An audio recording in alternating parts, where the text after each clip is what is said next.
thank you so much for agreeing to speak to us. It's such an honor. So the Harry Oppenheimer Fellowship Award was established in 2001. 24 years later, what stands out for you? Oh my goodness.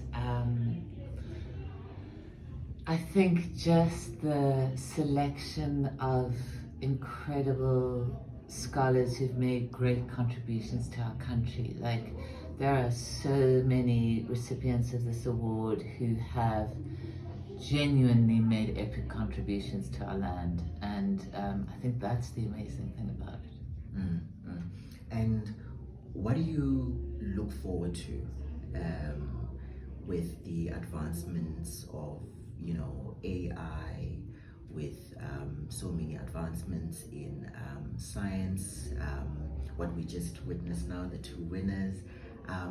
What's the one thing that is intriguing for you with all of these so many advancements? Sure. I think there are what's particularly, I can't speak for everybody, of course, on our board, but for me it's the conversion of the genius academic idea into real applications that will provide industries and jobs and uplift our nation. So I love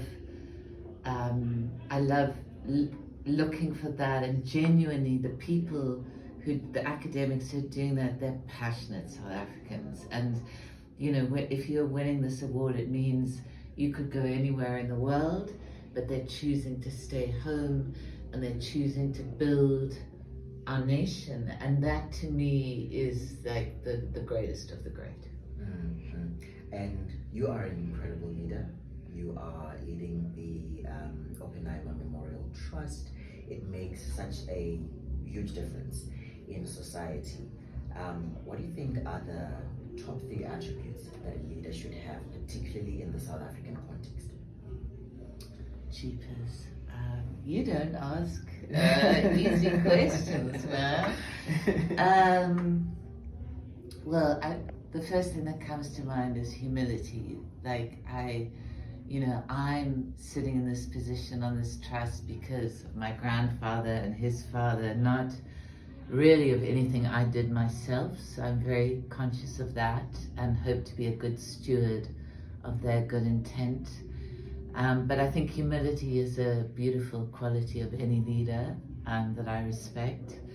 I think when it comes to our nation, it's just thinking we're the best country in the world, and we should be the best on every single level. And I really, for whatever reason, absolutely believe that about South Africa. And you asked for a third thing. I think it would just be about having integrity, and by that I mean this isn't about me looking good. This is about serving the greater good, and I think every great leader keeps that in mind over their kind of ego, basically. You studied acting and writing, if I got that right, in the US. Are we going to see the Oppenheimer Memorial Trust perhaps investing in the arts, in the acting industry? Well, we already do, and that's not because I'm in this field. I think the arts is greatly undervalued in society, and I think it's the fields that address the soul of the nation and our emotions, and I think it's undervalued. And we as a trust have always, my mother, Mary, has always been a strong supporter of the arts. So our focus on the arts in this trust stems from her, and obviously I hugely support it.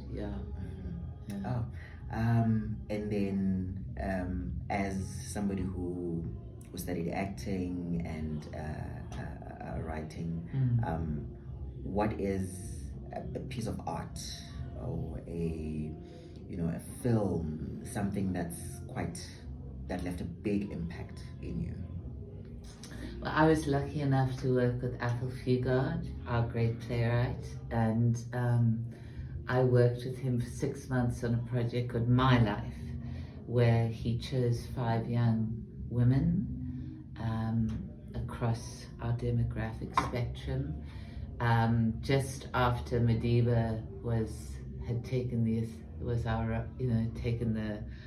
the helm, and I had the privilege of working with him as he crafted from the journal entries of these young women a theatre piece, and I mourn his passing, but he was a person I feel like I wrote him once at university when I was conflicted about politics and theatre, and he said to me, "But don't you see, Rebecca, the theatre is my politics."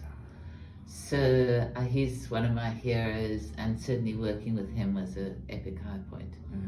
And he left us earlier this year.